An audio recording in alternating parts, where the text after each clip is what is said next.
মুহাম্মদ ইবনুল Munkadir রাহিমাহুল্লাহর গল্প। কোরআন শুনে কান্না করার নজির আমাদের রাসূল সাল্লাল্লাহু আলাইহি ওয়াসাল্লামের কাছে। এত বেশি কাঁদতেন আবু বকর রাদিয়াল্লাহু তাআলা আনহু সালাতে, যে মানুষ তার কান্নার কারণে কোরআন তেলাওয়াত শুনতেই পেত না। কোরআন পড়লে, কোরআন শুনলে হৃদয় নরম সিক্ত হয়ে যেত। আর আমরা কোরআন তেলাওয়াত করার কারণে কাঁদা তো দূরে থাক, কোরআন পড়ে আমরা সঠিক পথে আসতে পারি না।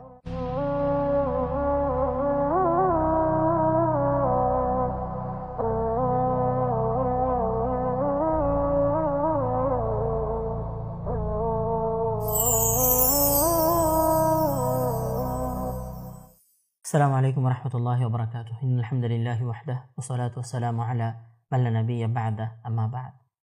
আজকের আলোচনা আমরা একটা গল্প দিয়ে শুরু করি।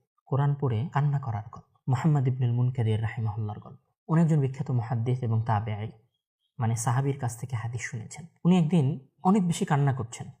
তো ওনার কান্নার আওয়াজ শুনে ওনার বাড়ির সদস্যরা ওনার কাছে একত্রিত হয়েছে এবং ওনাকে জিজ্ঞাসা করছে যে আপনি কেন কাঁদছেন। তো উনি কান্নার তীব্রতায় কথাই বলতে পারছেন না, যে কি বলবেন এটা উনি বলতে পারছেন না। তখন ওনার পরিবারের সদস্যরা, ওনার বন্ধু এবং কাছের একজন আলেম আবু হাজেম সালামা ইবনে দিনার, যিনি হাম্মাদ ইবনে সালামা রাহিমাহুল্লাহ, একজন বিখ্যাত মুহাদ্দিসের বাবা, তাকে দেখে পাঠালেন। তিনি যখন আসলেন তাকে দেখে মুহাম্মদ রাহিমাহুল্লাহ একটু চুপ করে গেলেন এবং একটু শান্ত হলেন। তখন সালামা ইবনে দিনার তাকে জিজ্ঞাসা করছে যে আপনি কেন কাঁদছিলেন, আর এত কান্না করার কারণ কি। তখন উনি বলছেন যে আমি মহান আল্লাহ তাআলার একটা আয়াত তেলাওয়াত করছিলাম, যে আয়াতের মধ্যে মহান আল্লাহ তাআলা বলছেন, আউযু বিল্লাহি মিনাশ শাইতানির রাজীম, বিসমিল্লাহির রহমানির রহিম, ওয়া বাদা লাহুম মিনাল্লাহি মা লাম ইয়াকুনু ইয়াহতাসিবুন। কিয়ামতের দিন আল্লাহ তাআলার পক্ষ থেকে এমন ভয়ঙ্কর কিছু প্রকাশ পাবে, আল্লাহ তাআলা বান্দার এমন কিছু প্রকাশ করে দিবেন ওই কিয়ামতের দিনে, যেটা বান্দা ধারণাও করে নাই, কল্পনাও করে নাই। মানে এমন গোপন পাপ মহান আল্লাহ তাআলা বান্দার তুলে নিয়ে আসবেন, যেটা বান্দা মনে করেছে যে আমি লুকিয়ে লুকিয়ে করেছি, কিন্তু আমার প্রতিপালক দেখে নাই। এই আয়াত পড়ে আমি কান্না করছিলাম। ওই আয়াত শুনে সালামা ইবনে দিনার রাহিমাহুল্লাহ, যিনি চুপ করানোর জন্য এসেছিলেন, উনিও কান্নায় ভেঙে পড়লেন এবং তার সাথে সাথে মুহাম্মদ রাহিমাহুল্লাহ আবার পুনরায় কান্নায় ভেঙে পড়লেন। কোরআন তেলাওয়াত করে এবং কোরআন শুনে কান্না করার নজির আমাদের রাসূল সাল্লাল্লাহু আলাইহি ওয়াসাল্লামের আছে। বুখারী এবং মুসলিমের একটি হাদিস, যেটাতে আব্দুল্লাহ ইবনে মাসউদ রাদিয়াল্লাহু তাআলা আনহু বর্ণনা করছেন। উনি বলছেন রাসূল সাল্লাল্লাহু আলাইহি ওয়াসাল্লাম আমাকে বললেন, ইকরা আলাইয়াল কোরআন, আমার সামনে কোরআন পড়ো। তা আমি ওনাকে বললাম যে আমি আপনার সামনে কোরআন পড়বো, উনজিলা আলাইক, কোরআন তো আপনার উপর নাজিল করা হয়েছে। রাসূল সাল্লাল্লাহু আলাইহি ওয়াসাল্লাম বলছেন যে আমি কোরআন শুনতে ভালোবাসি, তুমি আমার উপরে কোরআন পড়ো। ইবনে মাসউদ রাদিয়াল্লাহু তাআলা আনহু বলছেন যে আমি কোরআন পড়া শুরু করলাম, আমি সূরা ফাতিহা দিয়ে পড়া শুরু করলাম। সূরা ফাতিহা পড়তে পড়তে মহান আল্লাহ তাআলার ওই আয়াতে পৌঁছে গেলাম, যেই আয়াতে মহান আল্লাহ তাআলা বলছেন যে হে মুহাম্মদ, আমি আপনাকে অন্য সকল উম্মতের উপরে সাক্ষী বানিয়ে দিয়েছি। তো এই আয়াত তেলাওয়াত করার পর রাফা'তু রাসি, আমি আমার মাথাটা একটু উঠালাম রাসূল সাল্লাল্লাহু দিকে, আমি রাসূল সাল্লাল্লাহু দিকে তাকালাম, তো আমি দেখছি যে তার চোখ দিয়ে অশ্রু প্রবাহিত হচ্ছে। অর্থাৎ এই আয়াত শুনে যে রাসূল সাল্লাল্লাহু আলাইহি ওয়াসাল্লাম সারা উম্মতের, সকল উম্মতের উপর সাক্ষী দিবেন, এটা তার জন্য সম্মানের, আবার এটা তার জন্য একটা বিশাল জিম্মেদারি এবং দায়িত্বের মতো। তো সেই জায়গা থেকে ওনার চোখ দিয়ে অশ্রু প্রবাহিত হয়েছে। আরেকটি হাদিস আয়েশা রাদিয়াল্লাহু তাআলা আনহা এবং রাসূল সাল্লাল্লাহু আলাইহি ওয়াসাল্লামের মধ্যকার। রাসূল সাল্লাল্লাহু আলাইহি ওয়াসাল্লাম অনেক বেশি অসুস্থ।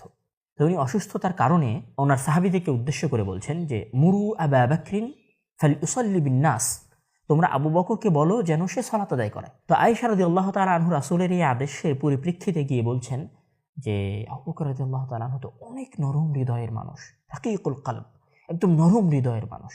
তাকে যদি আপনি সালাত আদায় করানোর জন্য দেন, মানুষ তো তার কোরআন তেলাওয়াতই শুনতে পাবে না তার প্রচণ্ড কান্নার কারণে।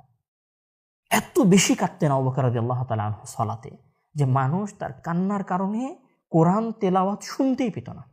এই কান্নাটা কি আল্লাহর ওই আয়াতের সাথে মিলে যায় না? আল্লাহ তাআলা বলছেন, ইযা তুতলা আলাইহিম আয়াতুর রহমান খররু সুজ্জাদান ওয়া বুকিয়া, যখন তাদের সামনে আল্লাহ তাআলার রহমানের আয়াত তেলাওয়াত করা হয়, খররু সুজ্জাদান ওয়া বুকিয়া, তখন তারা কান্নায় লুটিয়ে পড়ে।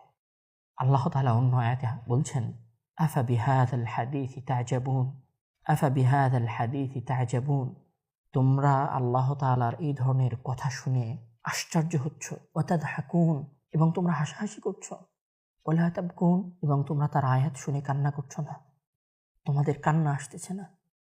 মানে কোরআন শুনলে, কোরআন পড়লে, কোরআন তেলাওয়াত করা হলে কাঁদতে হয়। কোরআন পড়লে, কোরআন শুনলে হৃদয় নরম সিক্ত হয়ে যেতে হয়, কারণ এই কোরআন আল্লাহ তাআলার বাণী। কেননা এই কোরআনে মহান আল্লাহ তাআলা জাহান্নামের বর্ণনা দিয়েছেন। কেননা এই কোরআনে মহান আল্লাহ তাআলা কিয়ামতের ভয়ঙ্কর থেকে ভয়ঙ্কর বর্ণনা দিয়েছেন।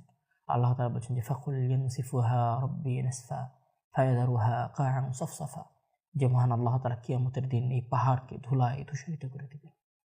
মহান আল্লাহ তাআলা কিয়ামতের দিন তার যে ভয়ঙ্কর দাম্ভিকতা এবং অহংকার প্রদর্শন করবেন সেটা উনি কোরআনের মধ্যে বলেছেন।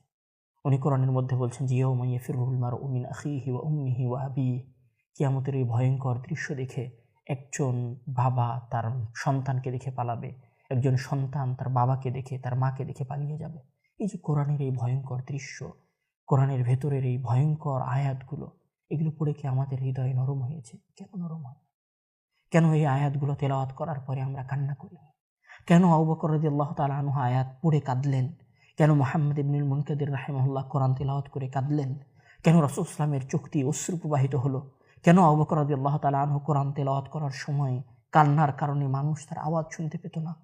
আর আমরা কোরআন তেলাওয়াত করার কারণে কাঁদা তো দূরে থাক, কোরআন তেলাওয়াত করার সময় আমাদের হৃদয় ভীত সন্ত্রস্ত হওয়া তো দূরে থাক, আমরা কোরআন পড়ে আল্লাহ তাআলাকে চিনতে পারি না, কোরআন পড়ে আমরা সঠিক পথে আসতে পারি না।